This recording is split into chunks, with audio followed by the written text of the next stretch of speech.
Good morning. How are you doing today, Kate? Hey, I'm great. How about yourself? Absolutely fantastic. This had to have been a fun project. The prank was a blast to work on, and Rita Moreno is a force to be reckoned with at 92. She's unbelievable. Doesn't it inspire you to just keep wanting to learn new things and to grow with it and to be able to fit into roles that it's like, oh, I can't do that. Yes, I can, and I'm gonna. Absolutely. I was just talking about, it's great to be a late bloomer. You got to give yourself a chance, though. What did you learn from this? Because, I mean, you with so much talent on that set at one time, you got to be a student. Oh, absolutely. I also learned, don't mess with the lunch lady. She is the gatekeeper for this boy. They always pick on the lunch lady. They always, even when I worked in the cafeteria at Billings Senior High School, everybody was always after the lunch lady. It's a tough spot, but she definitely holds the keys to the kingdom. So, if you want, if you want that extra piece of cake or more French fries, you better be nice. Be nice. I love a movie that isn't about, basically being the most popular at school. And this one has its own theme to it in the way that people can say, yeah, this is me.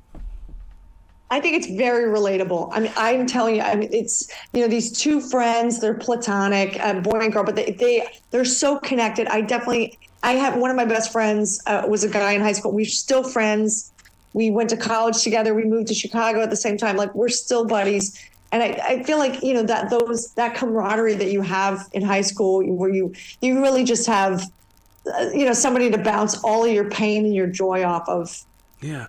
How did you learn to deal with having that real good friendship as a kid to dealing with entertainment friendship? Because that's two different levels of play there, because sometimes you got to fake a friendship in acting. Oh, absolutely. I feel like I call them my showbiz friends. They're not the people that you call, when your mom's sick or when your dog dies. You only have good, fun, surfacey things to talk about with showbiz friends. One of the things that I thought was really interesting in the prank is the fact that you kind of go into a dark side of the story because it's time to frame the teacher. There were things that we wanted to do with our teachers, but it's like, oh my God, I don't think I would have had the courage to do that. Yeah, and I don't think it was possible back then. The internet has really changed the game, and I just, it's such a cautionary tale in this movie.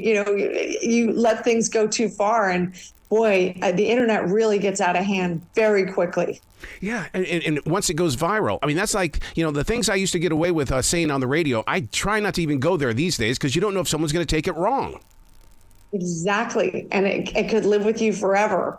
And I think the sensitivity level is really intense these days, especially in the comedy world.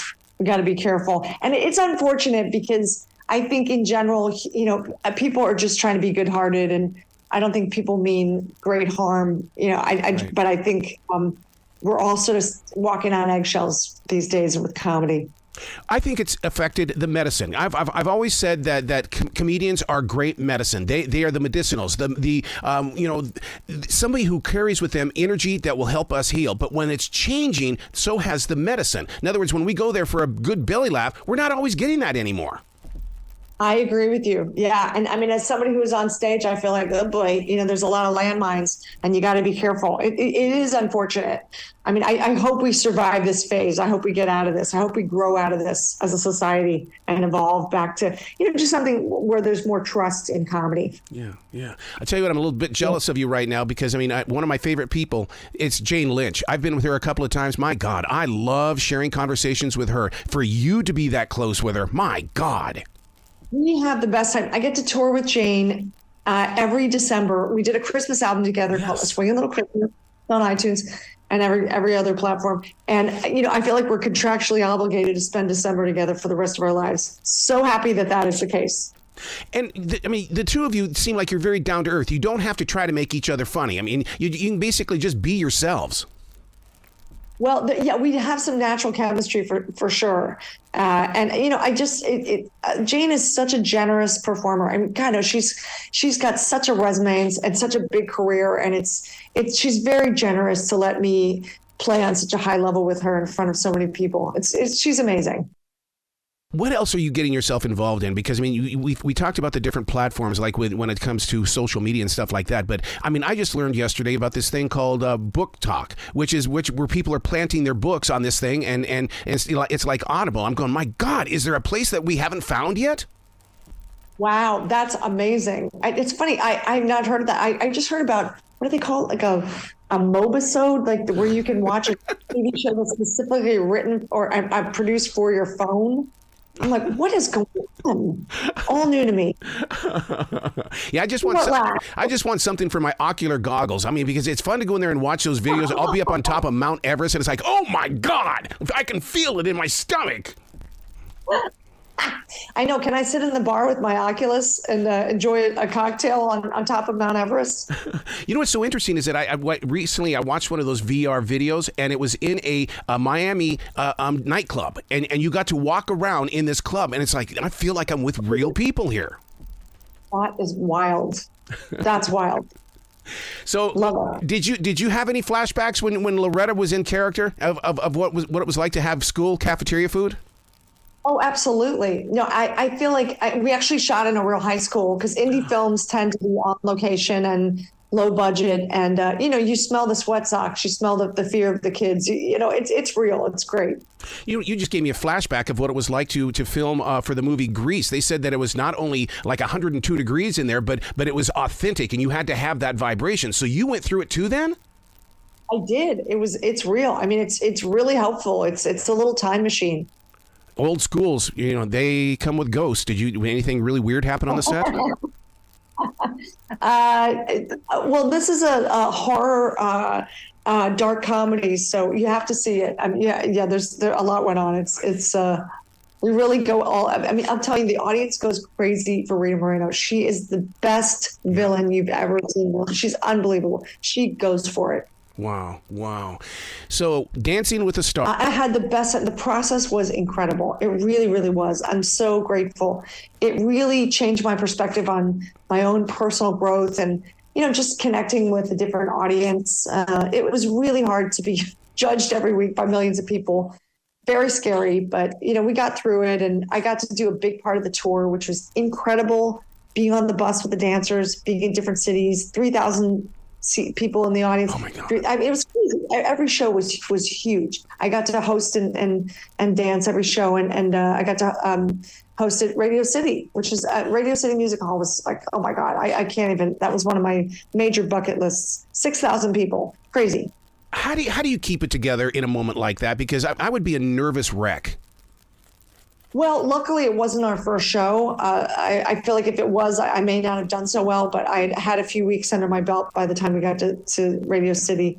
And then, of course, the Grand Ole Opry, we got to play there too. I mean, so you feel like you have a place to land because your body's experienced, that before. But yeah, getting a laugh in front of 6,000 people is so different than any other experience I've had. It was pretty cool. So on that tour, the dancing tour, or did you have to live the life like we do in martial arts? It's not if we get hurt, it's when we get hurt, and how are we going to mend as quickly as possible? Yes, absolutely. It's very physical, and it's definitely not for babies. You have to be a grown up, and there were cracked ribs and bumps, and you have a physical therapist that helps out a lot, which is really great. But yeah, you just you learn not to freak out, because I think I used to be like, I don't want to hurt myself. Then you realize it's okay. I'm still here, and there's ways to move around stuff, and the show must go on. Mm-hmm. The show must go on. Now, every rock band will tell you that, you have to go through a Spinal Tap moment. I can't imagine what it would be like on that kind of a tour. Absolutely. Oh my gosh, we played so many theaters, the Fox in Atlanta, like so many huge arenas where you're like, how do I get to the front of the stage? Like what? You get lost backstage. It's great. Wow. Will you do a tour like that, grab maybe a Jane Lynch or some other people and go from town to town and do the smaller theaters? Because I know that we have the Night Theater here in Charlotte that every comedian is really coming to these days. It's not just a comedy club. They're coming to Night Theater. That's so great. We've done the bus tour before. It's been a few years. I think it was 2017 was the last time we've done it. So I don't know. I never say never. I mean, I would love to. I don't know if it's going to be this December, but maybe, I think I hope it'll be soon. In this modern age of Hulu and Netflix and everybody else that's on that game, are you going to be writing anything or directing anything? I'm just starting to write myself. I feel like I'm a late bloomer in the writing department, so we'll see. We'll see what I come up with and see if the world cares. We'll see. Okay, I've been a daily writer now for 30 years. So what do you do to warm up to get that engine going? Because we can't, when we sit down at a piece of paper or a computer, it doesn't instantly hit us. What do you do to get yourself in that mindset? Well, I actually sometimes do a writing salon with other people through Zoom, which is helpful because then we just carve out the tone.